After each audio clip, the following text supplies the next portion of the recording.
AI வந்தால் வேலை வாய்ப்புகள் எப்படி இருக்கும் என்று அதிக கவலையில் இருக்கக்கூடிய துறை என்று சொன்னால் அது ஐடி துறை தான்.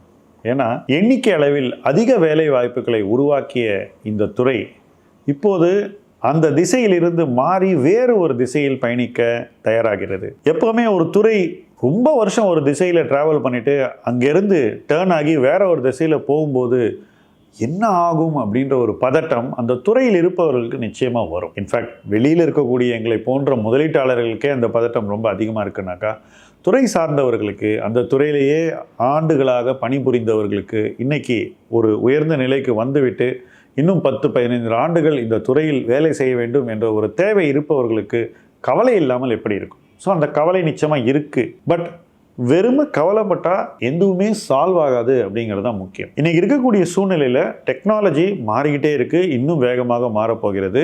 அந்த மாற்றத்தோடு நாமும் சேர்ந்து மாற வேண்டிய ஒரு கட்டாயம் நம்ம எல்லாருக்குமே இருக்குது. குறிப்பாக இன்ஃபர்மேஷன் டெக்னாலஜியில் வேலை செய்கிறவங்களுக்கு இருக்குது. ஸோ புதிய டெக்னாலஜிஸை எப்படி யூஸ் பண்ணுறது, அந்த டெக்னாலஜியை யூஸ் பண்ணி எப்படி நம்மளுடைய ப்ரொஃபஷனல் லைஃபை எக்ஸ்டெண்ட் பண்ணுறது அப்படிங்கிறது ஒவ்வொருத்தருக்கும் இருக்கக்கூடிய ஒரு வாய்ப்பு, ஒரு சேலஞ்ச். இதை நீங்கள் எப்படி பார்க்க போகிறீங்கிறது உங்களுடைய சாய்ஸ் தான்.